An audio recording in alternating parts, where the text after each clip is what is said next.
Welcome to this episode of Dev Questions with Tim Corey. Join us as we tackle the questions you are asking about a career in software development, understanding the industry, and new technology. Now, here's your host, expert developer, and online educator, Tim Corey. Why won't employers hire me? What do I do if I just keep getting rejected when I apply for jobs?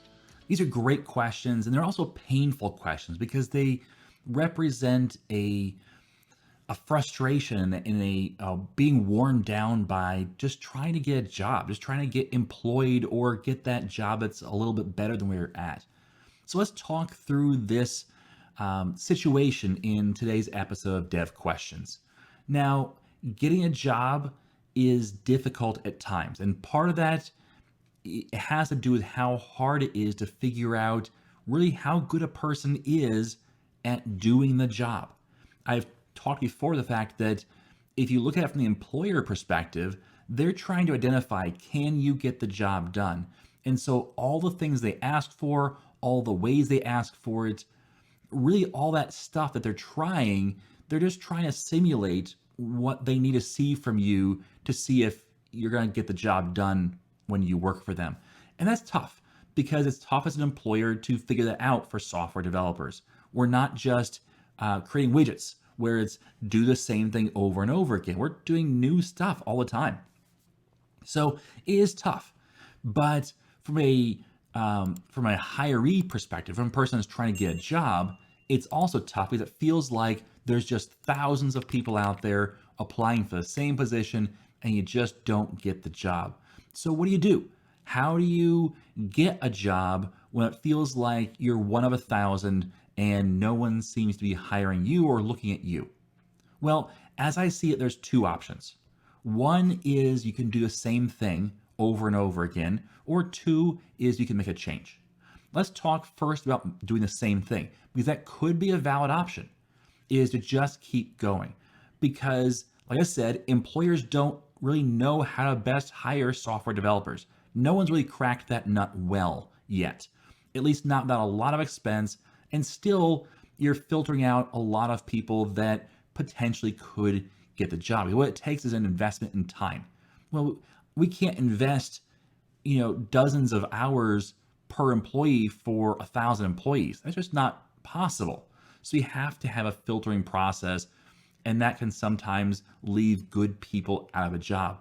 So it may come down to, better odds. It may just mean grinding it out and putting out 100, 1,000 resumes and trying over and over and over again until someone puts you at the top of the list and you get your opportunity to interview and go through and meet people and say, yes, I can do this job, and potentially go from there. So one strategy can be to do the same thing over and over again. But there is a little bit of a caution I want to throw in there, and that is what you're saying as you're doing that is that I can't get any better. And so therefore, employers just have to recognize that. And you're probably right that you can be hired at that level. But I do think that you could get better, because we all can. So my personal preference would be for you to make a change to improve your odds. Do some different things in order to get different results. Okay? You don't want to just rely on luck or, be at the right place at the right time, those kind of things. That's not a great system. So let's see how we can improve our odds for being seen, recognized, and brought for at least an interview, if not given an actual job. So there's, I think, 4 different things you can think through to improve your situation. And the first one is to customize your resume. Your resume should not be the same resume for all the different jobs you apply for. It just shouldn't, because every job is different, maybe a little bit, but it's going to be different. And so if you're just giving a generic, here's my resume, to 100 different jobs, you're not really doing a great job of attracting attention. Let's take this in a marketing perspective. What if you want people to buy your cookies and you're going to sell cookies and there's hundreds of people selling cookies. And so you just say, buy my cookies, and tell 1,000 people, buy them, buy them. Does that really provide enough information to get more than the random person that goes, oh, okay, I'll try it? You're relying at that point on the odds that someone will say yes. Just like you might be if you're giving out a generic resume, you maybe rely on the odds of someone saying, yeah, I'll give it a shot. So instead, you want that personalized approach. The approach of, hey, I see if you're selling cookies, hey, I see you're hungry and you like peanut butter. And you know what? We've got these peanut butter cookies that taste great. They're low calorie, so they're not gonna, you start selling it personalized to them and they go, ooh, that sounds good. And the more you know about that person, the better you could sell them on the cookie because you've got something that they need. Okay. Well, in the same way with your resume, if a job asks you for C# experience, HTML experience, CSS experience, and maybe some SQL experience. Well, if your resume is tailored where you don't lie, you don't exaggerate, you don't put things on there you have not done.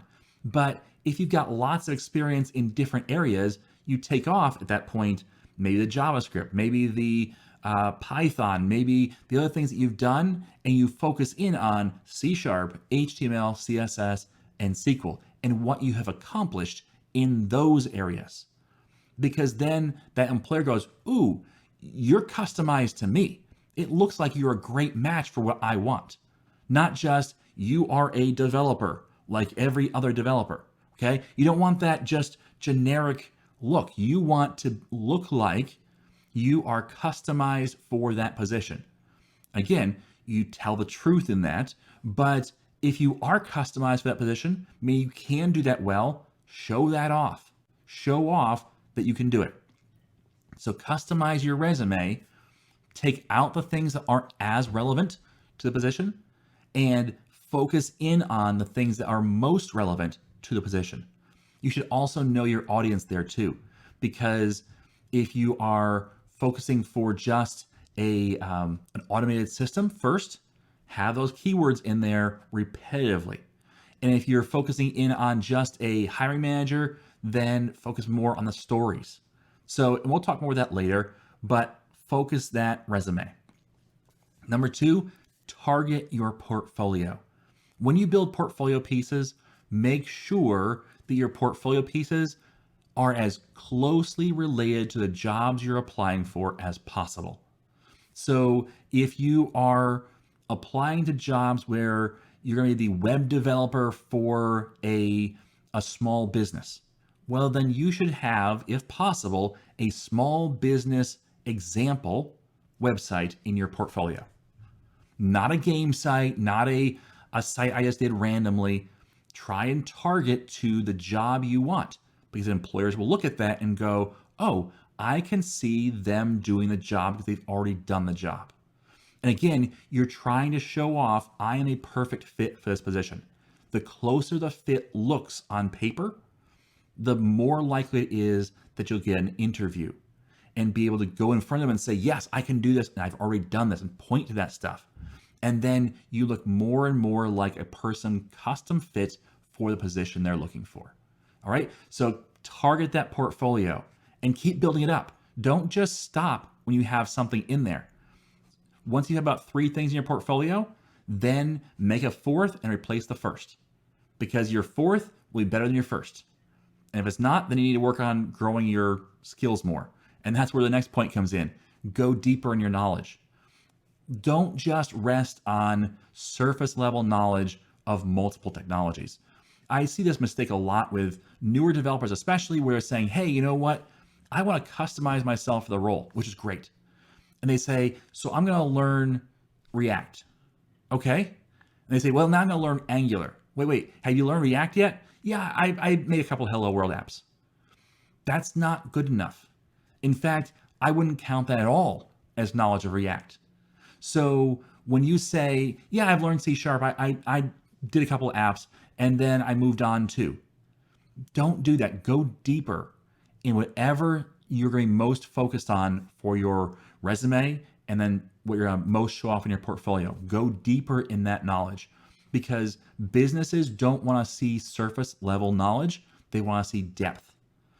Anybody can have surface level knowledge. If you're saying, yeah, I learned that in 3 months, in 1 month, whatever, that's surface level knowledge. And I tell you what, yes, there are 1,000 people that could say that. In your area, they're going to apply for that position.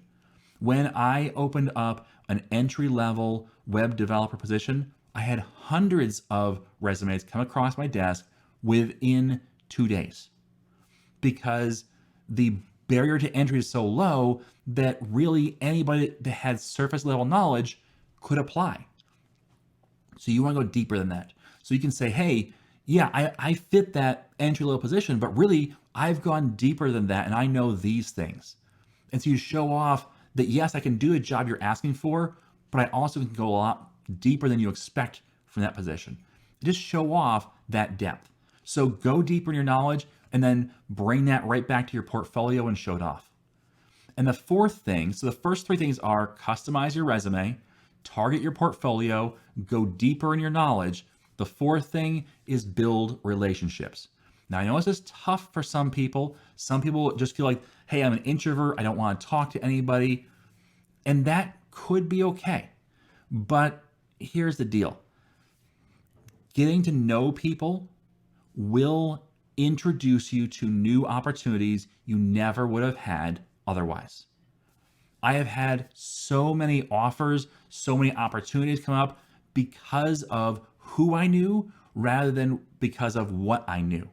Now, what I knew is important, but it came down to, I've got this relationship. So when a person says, hey, we're going to be hiring a new C# developer, I have people go, oh, you know what, Tim would be great.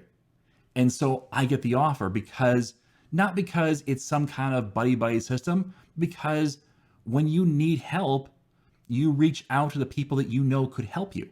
So therefore that relationship is there.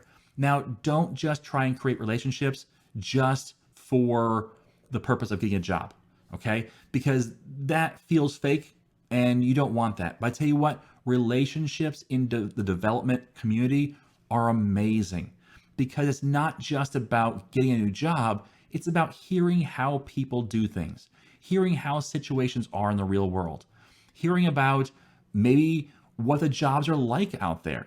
Because I've had situations where I'm like, oh man, I think I want to work for that company. And then I talk to somebody who actually did work at that company. And I go, oh, I didn't realize it was quite like that. I saw it from the outside perspective, but then I got an insider's perspective as well. And it kind of rounded out my knowledge and made me better informed of, do I really want to even apply there? So those relationships can grow you as a developer. They can improve your ability to even develop, because when you talk about things, you're going to come across things you're like, I've never even heard of that. And they go, oh yeah, this is what you do. And you find out new techniques or new ways of doing things. Honestly, and quite embarrassingly, when I was a newer developer, I was 5+ years into development. I found out about source control that way. I didn't even know it existed. Okay. I lived in a bubble. I was trying to get my head down, get my job done. I started to build relationships and started to realize there were things out there I didn't know about. And source control was one of those things. And through that, I opened up my eyes. It opened up my eyes to a whole new reality that I'm like, oh, I didn't know you could do this. It made my job easier. It made me a better developer. It helped me grow. And it really allowed me to open up new opportunities as well, because now I filled in a gap that I didn't even know I had. So those relationships are important. They will help you. So I would encourage you, even if you're an introvert, work on it. It doesn't have to be in person all the time, but maybe start a small conversation on Twitter where you interact with somebody back and forth, ask questions, encourage them, build them up, and just start being visible in people's lives. And then maybe interact on a forum where you're helping people out. Or this would be probably one of the best things you could do is go to a user group. There's user groups around you most likely, And so find one, even if you have to travel a little ways, find one, go there, show up, eat the pizza, drink the Coke, and just listen to a presentation and hang out beforehand and afterwards just a little bit. Talk to people, get to know people, and just try to be there. If you're an introvert, maybe go and try and help. Okay, where maybe you're not gonna feel like you have to talk, but go set up chairs and or go clean up afterwards, because then you're there and you start to build a relationship just by your presence being there. And sometimes that can spark a deeper relationship with people without it being uncomfortable and feeling forced. Okay, but those 4 things right there are going to change your odds for getting a job.